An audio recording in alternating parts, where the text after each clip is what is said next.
The South Pole of the Earth is located in Antarctica, within the polar plateau, at an altitude of more than 2,000 meters. This place is much colder than the North Pole. It is believed that the South Pole does not stand still, it moves at a speed of about 10 kilometers per year. The first to reach the South Pole was Roald Amundsen, a Norwegian who arrived there on December 14, 1911, and planted the Norwegian flag there. The longest polar night and polar day are at the poles of the Earth. They last about 6 months, that is, there is only one sunset and one sunrise per year. Why is this happening? Everyone is well aware that the reason for the daily change of day and night is the circular motion of the Earth around its axis. We also know that the planet makes circular motions around a larger celestial body, the Sun. At the same time, through the orbit of the Earth, it is possible to build a plane, which astronomers call the plane of the ecliptic. It is obvious that the Earth's axis will intersect with this plane, as a result of which an angle of 23.5 of a degree is formed. If you imagine this picture, it will be seen that during the daily movement of the globe around its axis, its extreme southern and northern parts will constantly be in the shade, or in the light. Consequently, the phenomenon of polar night and polar day will be observed in these territories. In summer, the sun at the South Pole is always above the horizon, so this place receives sunlight around the clock. In winter, it was shining below the horizon, and there is round-the-clock darkness. Antarctica has not been assigned any time zone. Scientists at the Amundsen Scott Station at the South Pole can make a quick run around the world, running 24-hour zones in a few seconds. All because at the North and South Poles, the meridians converge at one point. Therefore, there is the concept of time zones, and at the same time local time loses its meaning. As a consequence, scientists and explorers at the South Pole use whatever time zone they prefer. As a rule, they are guided by the Greenwich Mean Time or the time zone of the country from which they arrived. As we know from the first part, Antarctica is almost completely icy desert. However, this continent was not always like this. In particular, this is indicated by a number of finds in the form of remains of fossil plants of the subtropics and the temperate zone, belonging to the Jurassic, Cretaceous and Neogene periods. And in one of the expeditions, geological samples were found, some of which bore the imprints of fossil leaves of the Permian period, which belonged to a plant from the genus Glossopteris.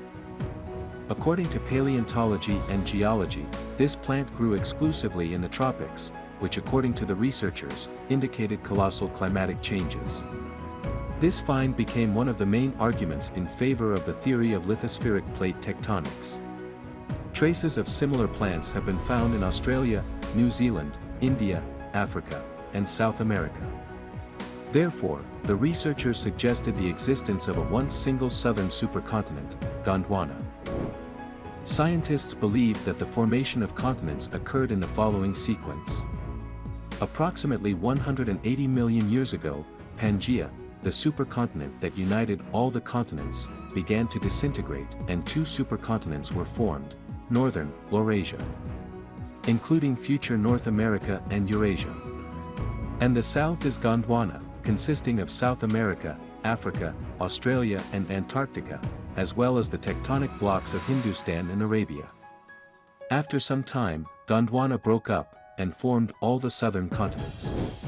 Researchers suggest that the fauna of the Mesozoic of Antarctica was represented by some dinosaurs, ancient birds, and mammals.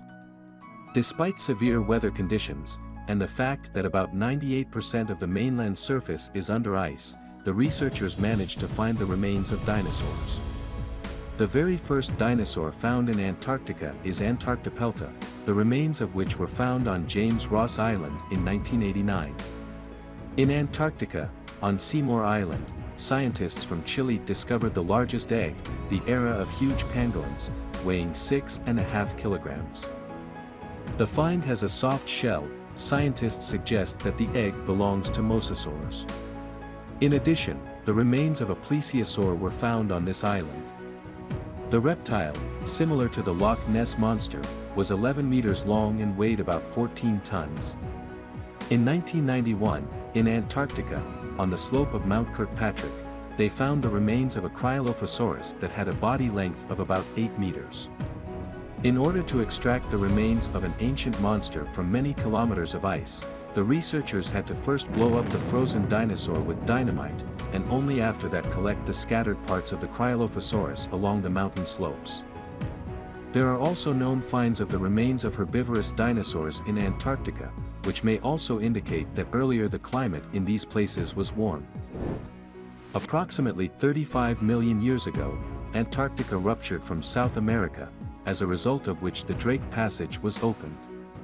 It is the widest and deepest strait on the planet, about 950 kilometers wide, and in some places more than 5,000 meters deep.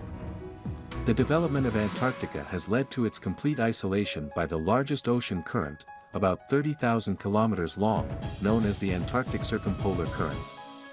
This flow goes around the continent from west to east in a clockwise direction and crosses as many as 3 oceans, moving nutrients, salt, marine life and fauna among the ocean basins.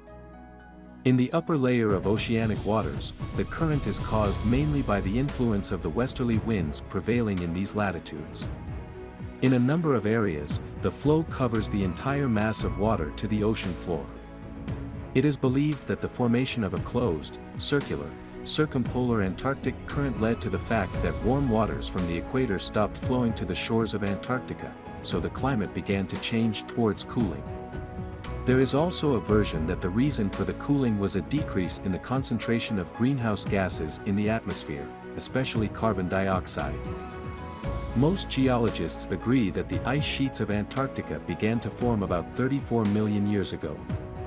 And about 15 million years ago, the continent became completely covered in ice. Officially, Antarctica was discovered on January 28, 1820 by a Russian expedition led by Thaddeus Bellingshausen and Mikhail Lazarev. And in the 1890s there was the first official use of the word Antarctica as the name of the continent, which was attributed to the Scottish cartographer John George Bartholomew.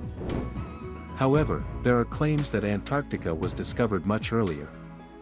For example, about the possibility of the existence of Antarctica, Aristotle wrote in a book called Meteorology, around 350 before Christ. The word itself can be translated from Greek and means the opposite of the Arctic. Old maps is another thing for discussion. They depict Antarctica before its discovery by the Russian expedition.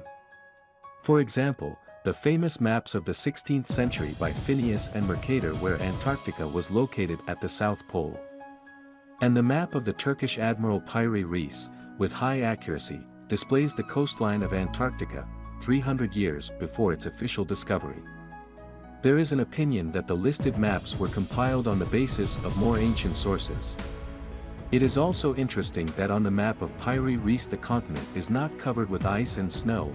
There is also no Drake Passage separating Antarctica from South America.